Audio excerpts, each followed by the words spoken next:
Direction maintenant les États-Unis et plus précisément New York où depuis 2008, le créole est l'une des 6 langues officiellement parlées.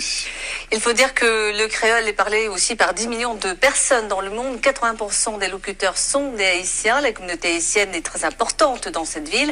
C'est donc tout naturellement que le créole haïtien a été choisi pour figurer sur les documents officiels de New York. Le reportage de nos envoyés spéciaux, Nathalie Sarfati et Denis Rousseau-Caplan.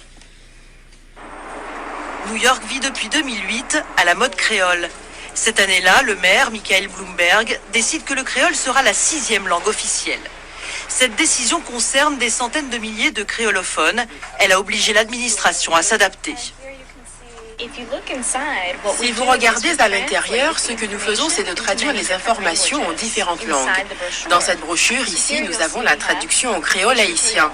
Et l'idée, c'est de faire passer des informations aux New-Yorkais dans une langue qu'ils peuvent comprendre et qui leur permettent l'accès au programme.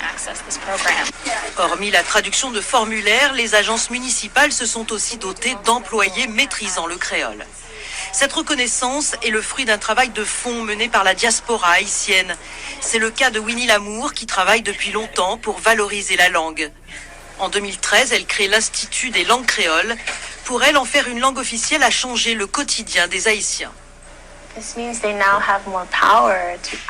Cela implique que maintenant, ils ont plus la capacité d'agir pour eux-mêmes, plus de possibilités d'aider leur communauté et leur famille.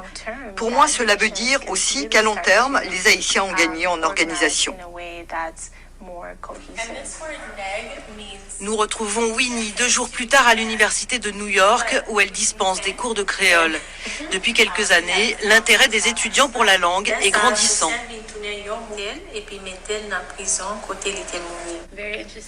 Je suis très intéressée par Haïti, par apprendre le créole et tout ce qui va avec. Pas seulement la langue, mais aussi tous les aspects culturels. New York accueille l'une des plus importantes diasporas haïtiennes et c'est dans le quartier de Brooklyn que la communauté est la plus représentée et la plus active. Pour s'en rendre compte, direction Notre-Dame du Refuge. En ce dimanche matin, l'église est pleine pour célébrer les 37 ans de la présence de la communauté haïtienne au sein de la paroisse. Ici, la messe est dite en français et en créole, les chants aussi, pour tisser les liens entre les membres de la communauté. Ici, ils ont besoin de prier dans leur langue. Et parce que je ne parle pas créole, j'essaie avec le français. Le problème avec le français, c'est que c'est les gens qui avaient la formation française en Haïti qui parlent français.